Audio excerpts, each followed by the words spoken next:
would be saying, what is it that the technology we have, what is it that can additionally be done so that the people of Kenya actually feel that they have no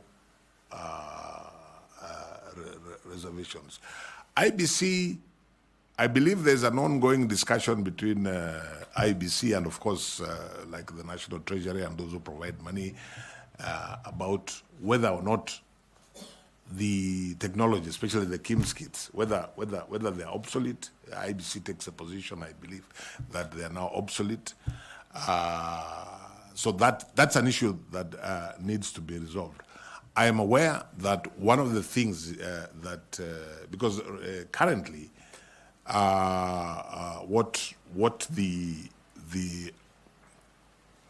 KIMS kit does, as I'm sure you members of the panel know, is the starting with the registration of voters, then the registration of candidates, then the identification at the polling station of the voter, and finally, which is the most problematic, the transmission, especially of the presidential result from there. So, and in the process of answering the question, I would want to ask, if I'm in the commission and just sat there, I would want to find out from the technology people, for example, how can technology carry the voter with IEBC from the time they vote up to the time results are announced?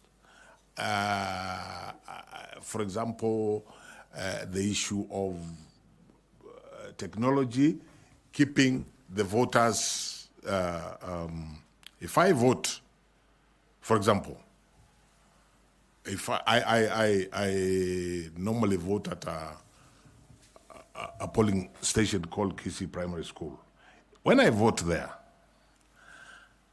and leave the station, if at the close of the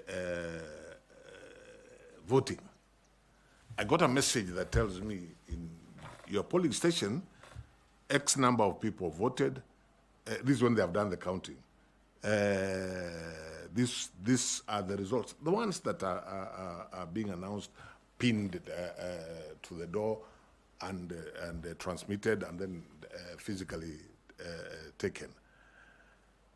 If that was done,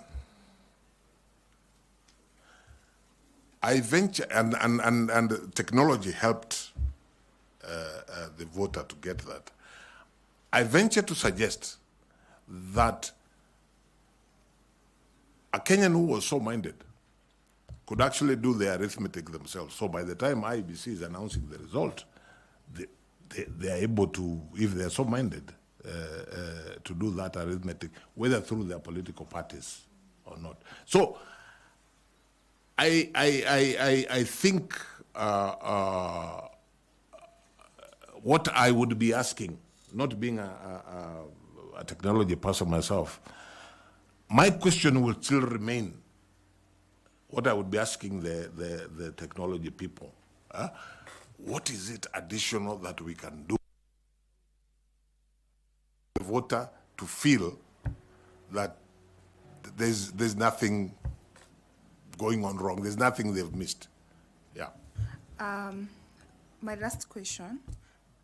So the law and the